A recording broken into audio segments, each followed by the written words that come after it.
Good afternoon, everybody, and welcome back to Rob's Rig. Today, I wanted to talk about maintenance on the Jeep Wrangler. There is a schedule out there, of course, and depends upon whether you're comfortable with following or not. And I'm talking more specifically about oil changes, but I didn't get a manual with my Jeep Wrangler. Everything is digitized now, right? I don't know if they just didn't put it in or I'm expected to go out and look on the web. So I thought I would look it up, share with you guys, and honestly for myself as well, to let you know what are the expected changes that you need to have done, fluids, things like that, inspections, and whatnot. So let's jump right in. It says here, standard maintenance for a Jeep Wrangler is built around an automatic oil change indicator system. What that means is there's a light that's going to pop up on your cluster and it's going to say maintenance required or oil change needed, something like that, and probably going to have a little wrench beside it. However, it says here, while the system adapts to your driving habits, you should never exceed 10,000 miles or 12 months between services. Now, this is a big point of contention, I guess, out there amongst many owners. And the same thing's true with the Toyota Tacoma. The manual calls for the first oil change to be done at 10,000 miles or 1 year. The problem is that when the vehicle's brand new, there's a line of thinking, and I happen to agree with it, that there can be metals, shavings, things left in the engine from when it was manufactured, right? And you don't want those things bouncing around inside your engine. They're abrasive and causing wear and problems. So you want to get those out really as soon as possible, within reason. I mean, you're not going to drive the thing home, have 10 miles on it and change the oil, although I know there's some people that have probably done that. I've heard of people changing it at 500 miles, 1,000 miles, and then 3,000 to 5,000 miles after that. It kind of depends on what you're comfortable with, right? Always go with what you think is right, because in the end, you're the one that paid for the vehicle. So let's run through. These are basic service intervals. It says here, for most drivers, a recommended interval is every 5,000 to 7,500 miles.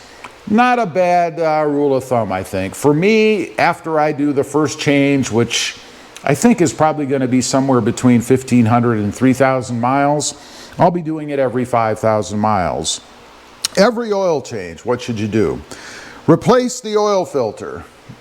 This is another point of contention. A lot of folks say that the oil filter actually gets better the older it is, within reason, and that you only need to do it every other time depending upon your interval of change, right? I would say if you're changing the oil every 2,000 or 3,000 miles, you probably could do it every other change. You wouldn't necessarily need to do it every time, but there's a lot of people out there that say you should do it every time you change the oil. Depends on what you're comfortable with. First oil change, rotate the tires and inspect brakes and battery. That's to make sure, I guess, that everything's wearing in properly. On the battery, you just want to make sure there's no corrosion on top, make sure the terminals are tight, make sure it's not leaking. That would be a major problem. 20,000 miles, replace the cabin air filter. This is not a set rule. I mean, it kind of depends on your driving conditions. I would pull it out, take a look at it, see if it needs to be changed. If it's very dirty, chances are at 20,000 miles it probably is going to be, but nonetheless. Inspect suspension, brake linings, and axle fluid. Never a bad idea to take a look at those things, of course, and if you're not very familiar with it, probably best to have that done at a shop. I would recommend the dealer. As much flack as dealers get, they are the people that work on your vehicle every day. I think it is the best place to take it if you're going to take it anywhere and not do it yourself. 30,000 miles, replace engine air filter, inspect transfer case and manual transmission fluid. Again, things that maybe the common owner, someone who's not very knowledgeable, can do. Not a bad idea to take it in. 60,000 miles, replace spark plugs on the 2-liter turbo models, only on the turbo models. 100,000 miles, well, we're getting up there, replace spark plugs on the 3.6-liter V6 models. Now, that's what I have. So they're saying the spark plugs are going to go for 100,000 miles. Be interesting to see if that's the case. And leave a comment down below, let me know. Did your spark plugs last 100,000 miles? 150,000 miles. Flush and replace engine coolant. Probably not a bad idea to do. I would recommend doing it. Again, something that if you're not comfortable with doing, you probably should take in. And then the schedule just kind of repeats from there. So you just add each interval from that 150,000 mile mark. Now, there are some adjustments to these intervals. They call it severe duty adjustments. If you use the Wrangler for off-roading, towing, or extreme temperatures, your schedule should be more aggressive. In other words, you should do these things more frequently. Oil change every 3,000 to 5,000 miles. I'm going to do that anyway. Axle transfer case. Replace fluid every 30,000 to 40,000 miles.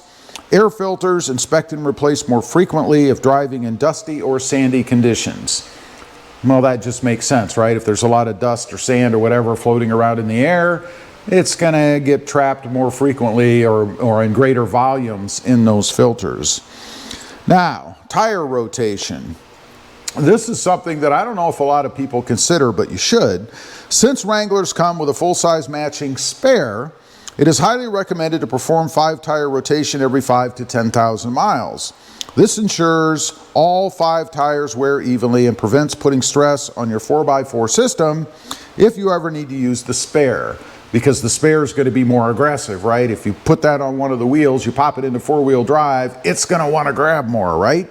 If it's not wearing like the rest of the other tires. That's about it. Those are the things that you really ought to be doing if you're going to keep your Jeep in the best condition, I guess, that it can be in and avoid problems down the line. You know, any repair or anything that you do on a modern vehicle is very expensive, right? And these things that we list off here are really pretty inexpensive in the overall scheme of things to keep the Jeep running the way that it should and also not cause other problems in the future. They're going to be pretty darn expensive, right? For me, I'm going to go with, as I mentioned, the 3, probably 5,000 mile oil change after that first. I'll do it myself.